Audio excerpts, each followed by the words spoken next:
Irmãos, eu queria aproveitar esse momento aqui e ler a palavra de Deus e compartilhar com vocês o que nós encontramos na sequência da reflexão do domingo passado, onde nós estávamos estudando sobre a carta que foi direcionada à igreja em Pérgamo. Nós falamos um pouquinho sobre a cidade de Pérgamo, sobre a igreja de Pérgamo, e no domingo passado nós, na primeira parte dessa mensagem, falávamos sobre os versículos 12 e 13. E hoje eu quero falar com vocês o versículo 14, 15, 16 e 17. Apesar de serem 4 versículos, um pouco mais do que vimos no domingo passado, estes textos podem, de forma mais sintética, alcançar a nossa vivência e, de forma direta, o nosso coração. Mas, de forma resumida, o que nós vimos no domingo passado, na primeira parte dessa carta direcionada à igreja de Pérgamo, é que aqueles irmãos, eles estavam ali vencendo toda aquela tendência idólatra que estava ali na cidade de Pérgamo. Os templos pagãos, a imposição romana por parte da adoração, ao imperador, e quanto aquela igreja se mantinha fiel, inclusive Antipas, um dos líderes dessa igreja, chegou a morrer, não de forma nenhuma aceitando que pudesse adorar um outro Deus ou negar a sua fé, porque a sua fé em Cristo era verdadeira, a sua fé em Cristo era poderosa. E fizemos então uma análise do quanto nós precisamos entender que a nossa morte precisa ser uma morte espiritual, no sentido de morrer em Cristo, para que também com Ele possamos viver.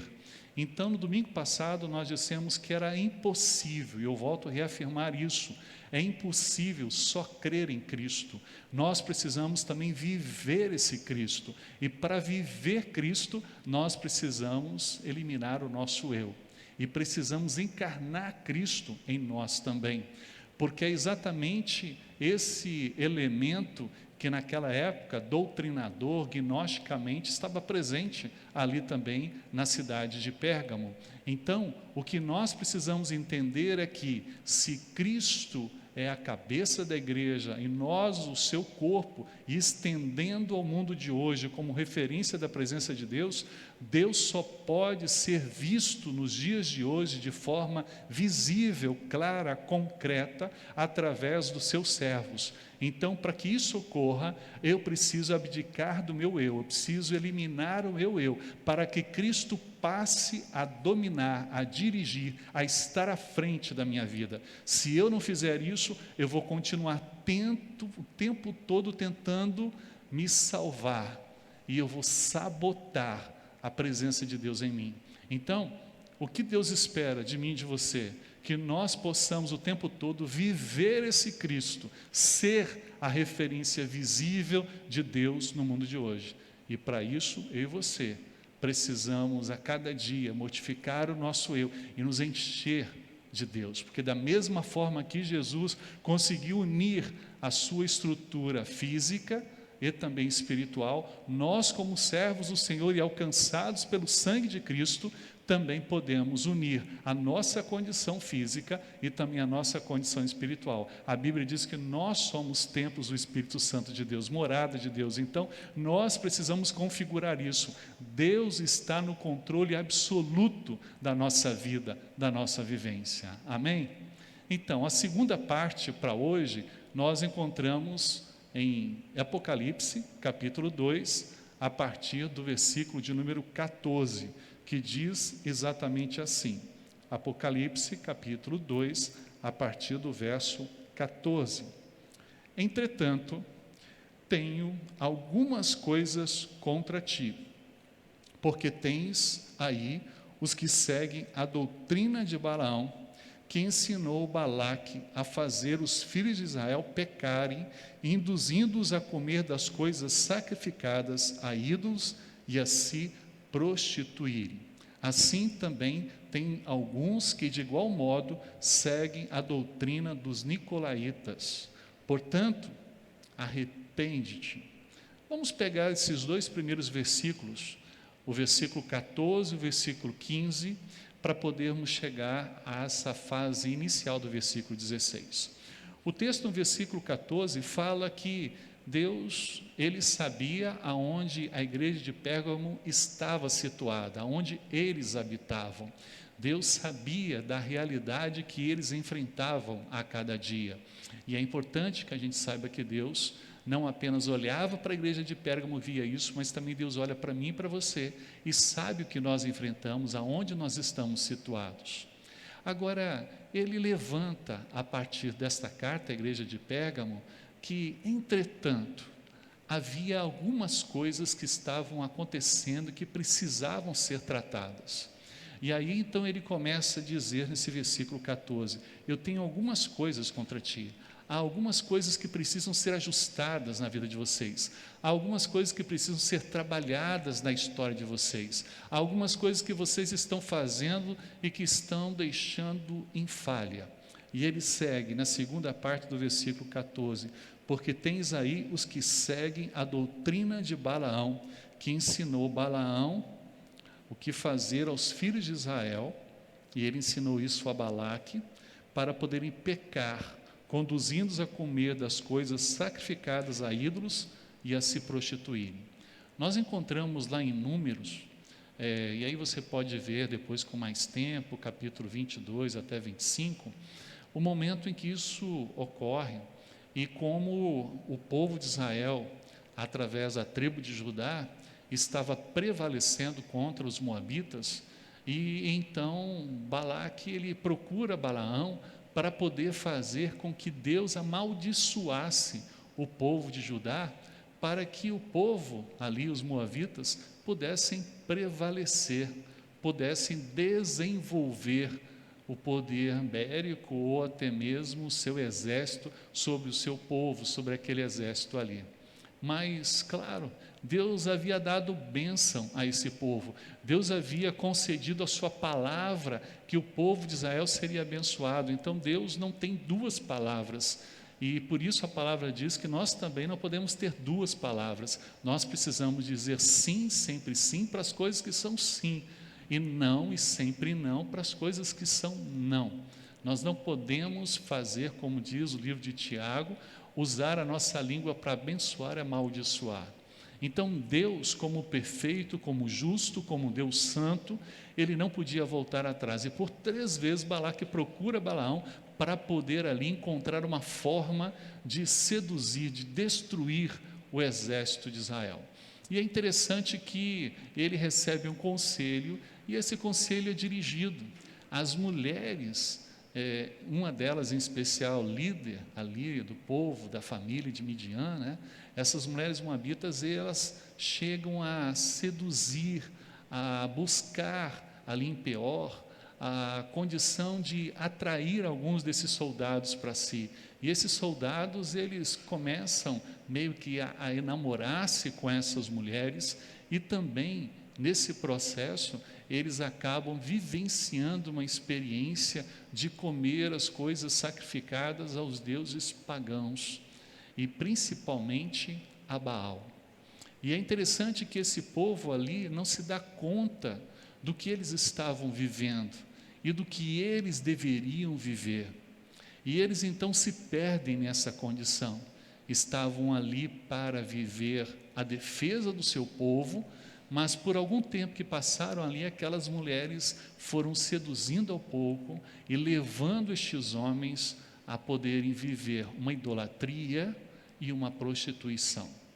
Então, quando o versículo 14 fala sobre essa experiência de Balaque e Balaão, fala exatamente sobre esse poder que está presente nessa linha de imoralidade, que está presente nessa proposta de idolatria.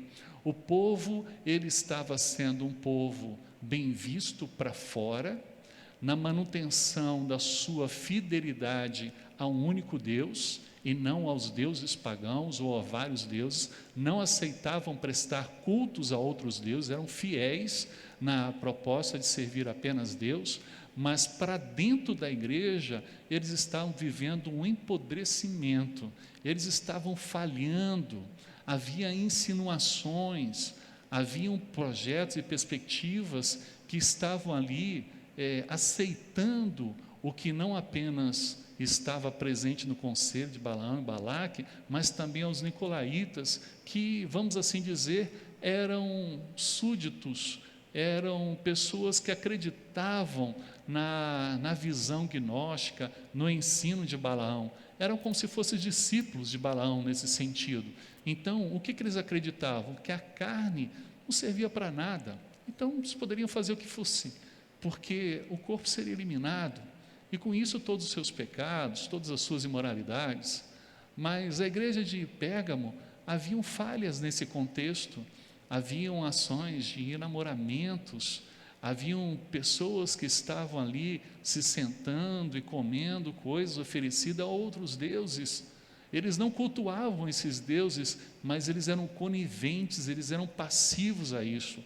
Havia muitos erros, muitas falhas imorais dentro da igreja, e eles passavam a mão sobre a cabeça, não permitindo que essas situações afetassem, como se eles pudessem destituir de forma completa o espiritual do material. Mas a palavra de Deus diz que nós precisamos entender que só alcançaremos as promessas maiores de Deus vivendo a santidade. A santidade significa nos separar de forma completa das coisas que são comuns, das coisas que existem nesse mundo, e uma delas é a imoralidade. Então, muitas vezes, nós somos passivos, e até hoje, das nossas igrejas, de uma forma geral, nós somos muito passivos à imoralidade, nós somos completamente passivos à sensualidade, nós simplesmente somos passivos a referências daquilo que se estabelecem como crendices, como ações folclóricas, ou até mesmo dentro de uma linha em que as pessoas, elas acabam se submetendo a alguns procedimentos que não têm nenhuma eficácia, tanto dentro do contexto científico, material, quanto também dentro daquilo que envolve a sua linha de espiritualidade. E as pessoas vão se submetendo a isso como se não tivesse nenhum problema em se submeter e fazer essas coisas. Então, nós precisamos hoje rever estas coisas. O que significa viver essa linha de Balaão? Assumir a sensualidade sobre nós. E olha, quando nós olhamos para alguns WhatsApps, para alguns Instagrams, nós vemos uma promoção dessa sensualidade, nós vemos um repasse até mesmo dessas sensualidades. Vamos colocar, entre aspas, estas comidas aos deuses pagãos. Nós aceitamos algumas coisas e repassamos estas coisas como se nada tivesse diferença para nós. Meus irmãos, isso é tão sério, porque nós não apenas fazemos uso, mas nós repassamos isso. E eu queria convidar a você, meu irmão, minha irmã, para poder entender que a igreja de Pérgamo era uma igreja de excelência, por acreditar e servir apenas Cristo, mas era uma igreja falha naquilo que envolvia a sua moralidade. Hoje em dia nós temos igrejas ortodoxas na doutrina, dizem, assim tem que ser feito, porque assim a palavra de Deus diz. Acreditar, crer, buscar, servir apenas a Jesus Cristo como Senhor e Salvador. Mas são igrejas compassivas. Há um processo de materialização, de humanização, que vai cada dia mais corroendo a estrutura daquilo que envolve a visão concreta e santificada de Cristo na igreja. Nós hoje precisamos reparar como a nossa vida está, não julgar a outros, porque no contexto geral, nós vemos muitas pessoas se julgando, e quando nós nos julgamos, normalmente nos absolvemos. Nós estabelecemos o reconhecimento dos nossos limites, das nossas falhas, e nós então normalmente dizemos, eu falhei por causa disso, e a gente cria justificativas ou explicações, mas nenhuma delas valida o que de fato nós fizemos no sentido de ter uma ação que daqui a pouco veremos que transforma tudo isso. Então, meu irmão, minha irmã, nós precisamos ver como nós estamos agindo, como nós estamos vivendo. Você hoje percebe como você vive? Pega suas fotos aí no Instagram, pega os seus vídeos. Quem é que você está promovendo? Você mesmo ou Deus? Quem é que você está promovendo? O seu corpo, o seu físico, a sua sensualidade ou o poder da graça de Deus? Olha para aquilo que envolve o seu WhatsApp. Como está a sua imagem ali? O que você está repassando para as outras pessoas nas mídias, no seu TikTok, naquilo que está presente em outras mídias e plataformas digitais? O que você está mostrando para as outras pessoas? Isso é normal? Essas coisas, essas danças, ou simplesmente esses estilos, estas roupas, essas sensualidades? A dança, ela não é corrompida no sentido de ser para Deus. A dança é uma manifestação de glória, de honra, de louvor ao Senhor. Você pode dançar sim para Deus. É uma forma de você colocar o seu corpo em plena adoração. Mas quando o seu corpo, ele é uma forma de ser utilizado para poder alcançar olhares externos, cobiças, invejas, ou até a exposição de sensualidade, você conduz outros a pecarem contra você. E quando a dança, ela cria um ar insinuativo para as pessoas, você cria um problema maior sobre aquilo que está presente sobre você e outros, porque nós sabemos que por mais que apaguemos uma mensagem aqui, um vídeo ali, uma foto ali, há muitas coisas que não são apagadas de forma definitiva, porque as pessoas fazem cópias. E outra coisa, a nossa mente não consegue apagar algumas coisas que nós vemos. Então preciso tomar mais cuidado naquilo que eu estou postando, naquilo que eu estou mostrando.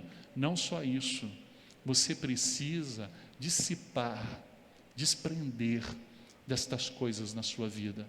Você precisa viver de forma mais coerente e não ser como aqueles que buscam, se insinuam e procuram atrair olhares, posturas, elogios, para poder levar essas pessoas a traírem Deus, a decepcionarem o coração de Deus.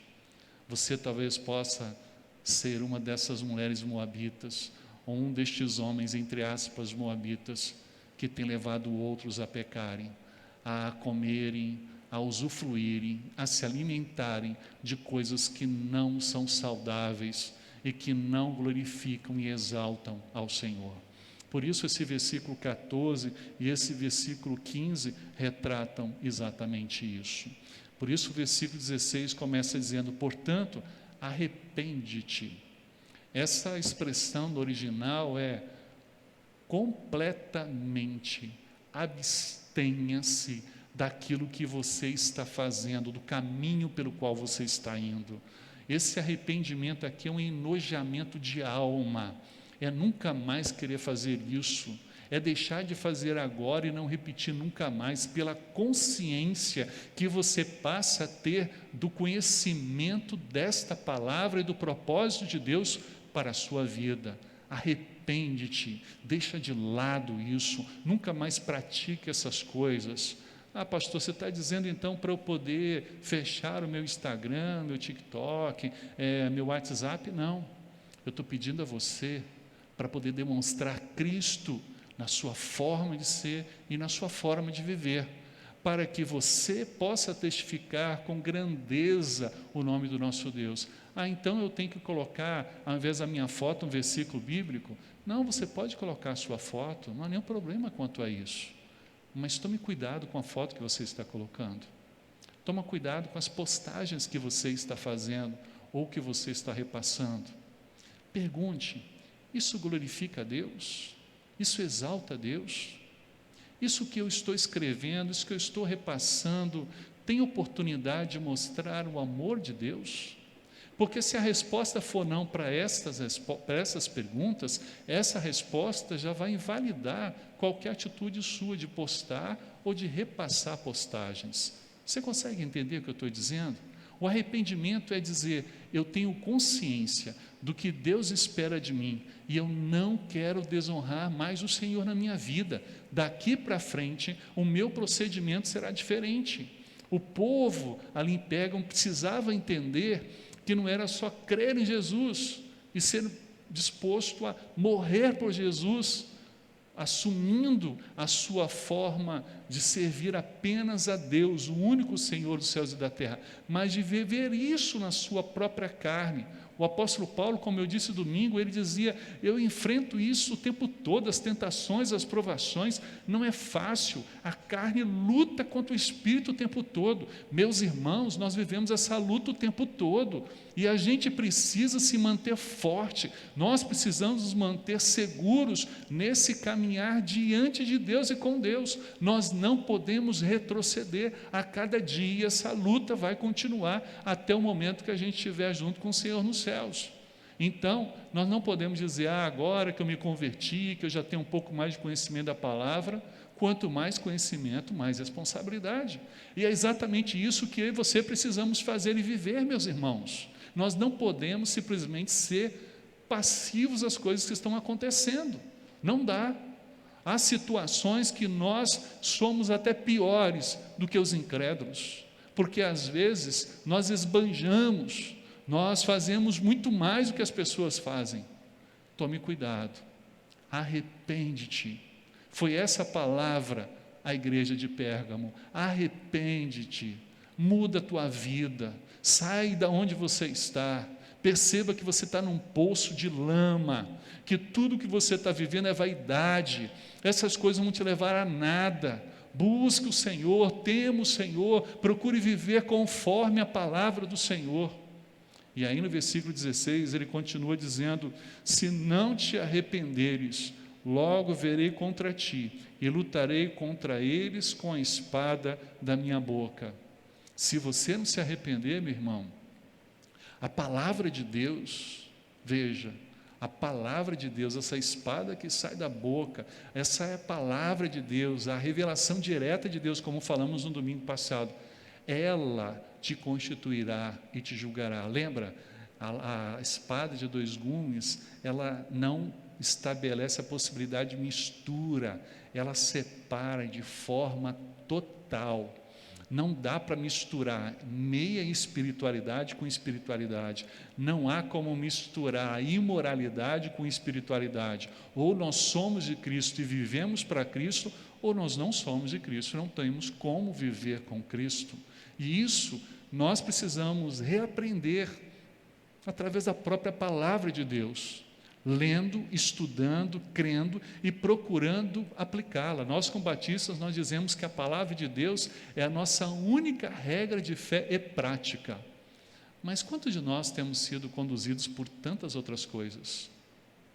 Nós precisamos nos arrepender, porque se nós não nos arrependermos, a palavra de Deus diz no versículo 16, que o Senhor logo virá contra nós, e ele lutará, o texto fala, pelejará contra aqueles, e estes são os que não se arrependem, são aqueles que continuam dizendo, não tem nenhum problema, continua dando os seus jeitinhos, vivendo da sua forma e do seu alto juízo.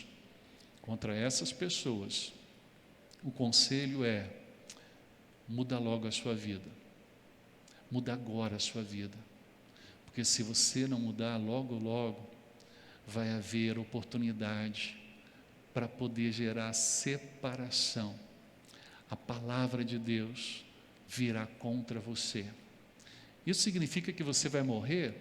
Não, necessariamente não, mas pode ser que você passe por alguma situação difícil, pode ser que você enfrente alguma doença, alguma dificuldade, não, mas olha, uma coisa é viver sob a bênção de Deus, a outra coisa é viver sem a bênção de Deus. Quando a gente vive sem a bênção de Deus, a gente pode até prosperar. Quantas pessoas prosperam sem a bênção de Deus? Mas são pessoas infelizes, são pessoas que em algum momento das suas vidas vão entender que não valeu nada, tudo que tinham, tudo que viveram. Mas quem está em Cristo, por ser nova criatura, as coisas velhas se passam e cada dia é um motivo novo, uma esperança nova, há uma coisa crescente no coração e na alma que modifica a nossa forma de ser e viver. Sabe, eu na quinta-feira passada agradeci muito pelas pessoas que oraram por mim e por Esther. Nós conseguimos, pela graça de Deus, vencer o Covid. Quão difícil foi. Mas eu quero colocar mais uma vez para vocês que não foi fácil estar em alguns momentos passando por dores, por incômodos. Que situação difícil. Meus irmãos, o que fez diferença para minha alma foi saber que eu não estava sozinho ali, porque Jesus estava comigo. E que coisa maravilhosa era sentir a presença de Deus como me abraçando e dizendo: estou aqui, Edson, você não está sozinho não, está difícil, Edson, mas eu também estou sentindo as suas dores, eu estou sentindo a sua febre, eu estou sentindo o que você está passando, a sua angústia. E isso me renovava. Mas quem está passando por esses momentos e não tem a Jesus? Hoje eu estava conversando com o irmão Walter, ele dizia: pastor, lá na UTI, o que a gente mais ouvia à noite eram pessoas dizendo: me ajude, Deus, ó Senhor Jesus. Eu também ouvi muito disso no hospital, e é verdade, mas isso é às vezes uma expressão de desespero e não de fé. São pessoas que estão clamando ali por alguma forma de alcançarem respostas para o que estão vivendo, mas não porque acreditam de fato. Nós precisamos acreditar de fato, e não só meramente como uma expressão cotidiana diante do nosso desespero. É isso que a Bíblia está dizendo. O Senhor virá e Ele vai separar, e nós seremos julgados pela espada, que é a palavra, é a revelação direta dele sobre nós. E aí o versículo 17 encerra a carta à igreja em Pérgamo, dizendo: quem tem ouvidos, ouça o que o Espírito diz às igrejas. Você está me ouvindo, não está, meu irmão? Você está conseguindo entender o que eu estou dizendo, não está, meu irmão? Então preste atenção nisso e faça valer na sua vida. É essa ênfase que nós temos aqui. Se você tem ouvido, se você está entendendo isso, faça valer. Não faça como aqueles dizendo, ouvido de mercadores, que entra e sai. Faça com que esse sentido desta palavra, que não seja a minha, do Edson, mas a palavra de Deus, entre no seu coração e diga que você precisa mudar, que diga que você precisa se arrepender, que diga que você precisa se consertar com Deus, que diga que você precisa ser diferente na sua vida, na sua história. Não adianta colocar a culpa no seu cônjuge, não adianta colocar a culpa no seu filho, não adianta colocar a culpa nos seus pais, nos seus irmãos, não adianta colocar a culpa sobre os colegas de trabalho, da escola, professores. Assuma o que é seu, faça a diferença na sua vida, porque se isso acontecer, você vai ver que todas as demais coisas poderão ser diferentes. Paga o preço, meu irmão, paga o preço, minha irmã. E aí nesse versículo 17 nós vemos: ao vencedor darei do maná escondido. Olha só, o maná foi durante quase 40 anos servido no deserto para o povo de Israel. Era um alimento natural que vinha dos céus, era algo suficiente para tudo quanto o povo precisava, os nutrientes, as vitaminas, os minerais, tudo que o povo precisava estava exatamente naquele maná. O povo não precisava nada mais. E a Bíblia dizia ali que eles precisavam apenas recolher o maná que caía do céu e colocar nas suas tendas para a suficiência do dia. Que se eles guardassem de um dia para o outro, o maná estragava e dava aquele cheiro horrível ali. Deus também hoje quer nos dar a sequência do seu maná. Além dele ser o nosso provedor a cada dia, e louvamos a Deus por isso, glória a Deus, Ele, nosso Deus, é o nosso provedor. Ele tem também provido um maná escondido. Sabe o que significa isso? Algo que jamais alguém comeu. Mas esse maná escondido pode ser entendido lá na referência do Jardim do Éden como a árvore da vida. Essa referência plena desse pão do céu, que é o nosso Senhor Jesus Cristo.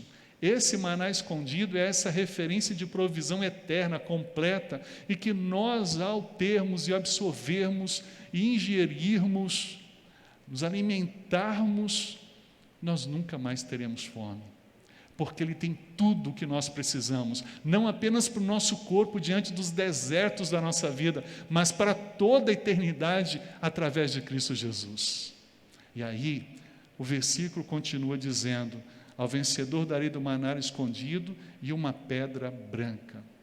Essa pedra branca diz, na qual está escrito um novo nome que ninguém conhece, a não ser aquele que o recebe. Alguns estudiosos falam que os juízes no Antigo Testamento, na referência mais primitiva, eles tinham duas pedras, uma pedra preta e uma pedra branca. E eles, ao julgarem algum caso ou algumas pessoas, eles davam a pedra preta para os culpados e a pedra branca para aqueles que estavam absolvidos. Algumas pessoas também falavam de que nos jogos, por exemplo, olímpicos, naquela época, os jogos esportivos, eles davam uma pedra branca com a referência do seu nome como uma medalha. Vem aí a medalha olímpica que nós conhecemos. Mas muitos também falavam do cordão sacerdotal, onde o sumo sacerdote também carregava uma pedra. E alguns até falam sobre, vamos chamar assim de caixinha, que os judeus mais ortodoxos, os autores ali carregam na sua testa, uma pedrinha ali. O texto, ele não dá a clareza dessa pedra branca, mas ele dá a entender que essa pedra branca terá um nome, e esse nome e essa pedra só receberá aqueles que estiverem na condição de serem vencedores. É uma medalha da vitória. É diferente do galardão, mas está presente aqui o reconhecimento do esforço, a dedicação. Então, por isso, nós não podemos achar que a partir do momento que aceitamos Jesus Cristo como Senhor e Salvador, não precisamos fazer mais nada. Precisamos mortificar o nosso corpo. Lembra do que eu falei no início? E a cada dia é uma luta, é uma competição, carne e espírito. E a gente precisa lutar, e a gente pagar o alto custo de tudo isso. Mas vai valer a pena, não porque a gente vai ter uma joia, não porque nós vamos ter uma comida maravilhosa, é porque já usufruiremos da grandeza de Deus em nós. E lá na frente, o teremos como uma joia a nossa vida, um nome cravado nessa pedra, que ninguém mais poderá modificar, assim como o nosso nome no livro da vida, que ninguém mais consegue apagar. Não existe corretivo, não existe borracha alguma, que a partir do momento em que o nosso nome está escrito neste livro, consegue se tornar diferente. E é por isso que esse maná escondido e essa pedra branca, a pedra não é Pedro, essa pedra é Jesus, é essa referência maior, que até alguns acreditam na referência da glorificação, do nosso corpo ser igualzinho, ser referência plena, cheia de Deus, como uma espécie de pedra preciosa, reluzente, brilhante demais, ofuscante demais. E o texto termina dizendo que só não receberá esse maná e essa pedra branca aqueles que não querem conhecer a Deus. Agora, aqueles que recebem, eles usufruirão disso, entenderão isso, porque eles receberão esse maná e essa pedra. E aí, para você receber, para você viver isso, você precisa se arrepender. Você precisa assumir de fato o compromisso de ser o que você é na frente de Deus e na frente de todas as pessoas. Um homem, uma mulher de Deus. Essa carta à igreja de Pérgamo é uma carta para o século 21, a igreja contemporânea, que fica nesse dualismo, de ora servir a Jesus, mas de negar Jesus, ora vitórias sendo contempladas, mas no dia a dia contabilizar derrotas sobre tantas circunstâncias que vivemos por sermos passivos, completamente compassivos a todos os aspectos que vivemos. Eu quero orar por você nesse momento e por esse objetivo. Vamos orar? Senhor, nós estamos nos aproximando de uma semana ou de um final de semana que traz à nossa memória o que Jesus fez por nós de forma definitiva. Na quinta-feira, Ele estava com seus discípulos, Ele fez aquela ceia maravilhosa, Ele revelou que entre eles ali havia um que haveria de traí-lo. Ele pegou o pão, o cálice, repartiu entre seus discípulos, depois de ter dado graças, Ele falou o que representava aquilo. Depois da ceia, Jesus foi orar, e foi difícil aquela noite, mas o texto fala que em seguida Jesus foi preso, e Jesus foi açoitado, foi humilhado, Ele foi julgado, e Ele foi acusado, mesmo sendo inocente. Ele foi trocado por Barrabás na decisão do povo. As mãos de Pilatos foram lavadas sobre aquele sangue inocente. Muitas pessoas choraram, mas muitas pessoas riram e zombaram. Jesus foi colocado naquele madeiro, Ele foi levantado ao céu, humilhado diante de todos ali. Ai, que situação difícil. Mas mesmo pregado naquela cruz, Ele pediu que o Senhor não colocasse a culpa sobre aquelas pessoas, porque elas não sabiam o que estavam fazendo. Que olhar terno e amoroso que o Senhor tem sobre nós. Mas, Senhor, o Teu amado Filho, o Teu único Filho, morreu ali naquela cruz. Mas ao terceiro dia Ele ressuscitou, Ele venceu a morte. Ele deixou o diabo completamente perdido, porque tudo que o Senhor prometeu, o Senhor cumpriu, até mesmo a condição de vencer a morte. Por isso Jesus se torna as primícias daqueles que vencem a morte.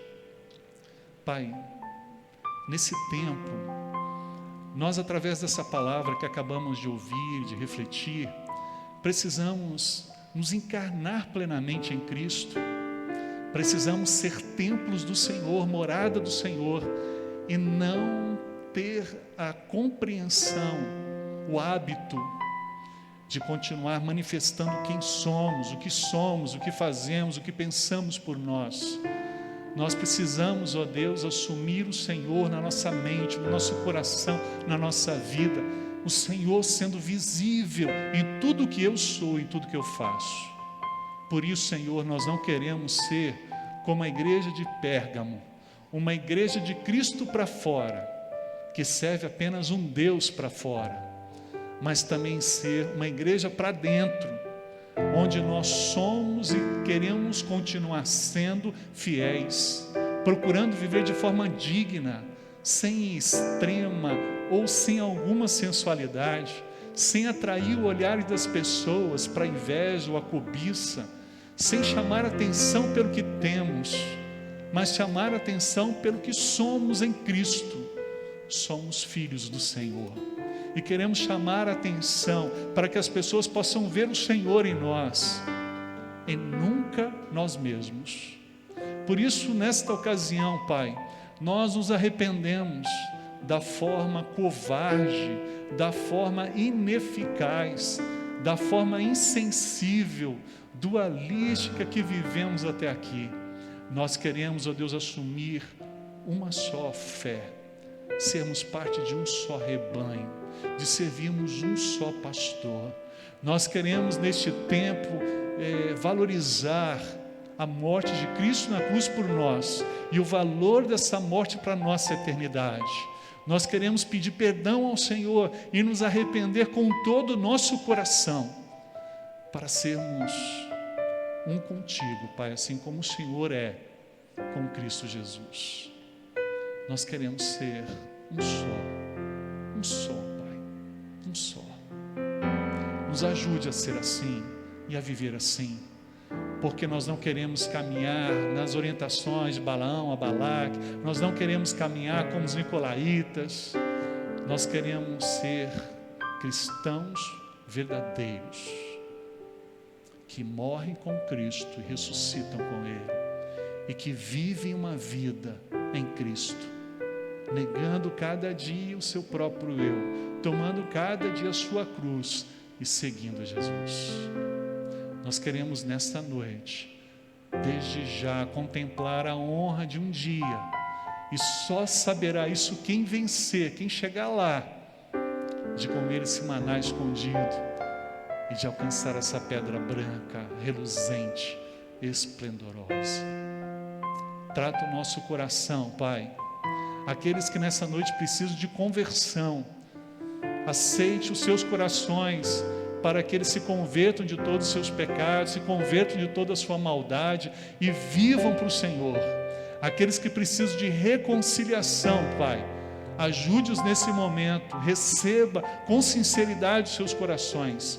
E aqueles que precisam de consagração, Senhor, que o Senhor neste momento também possa validar a decisão deles, porque nós cremos que só a conversão, nós cremos que só a reconciliação, nós cremos que só a consagração nos fará viver em santidade, vivermos de uma forma em que o Teu nome seja exaltado sobre tudo que somos.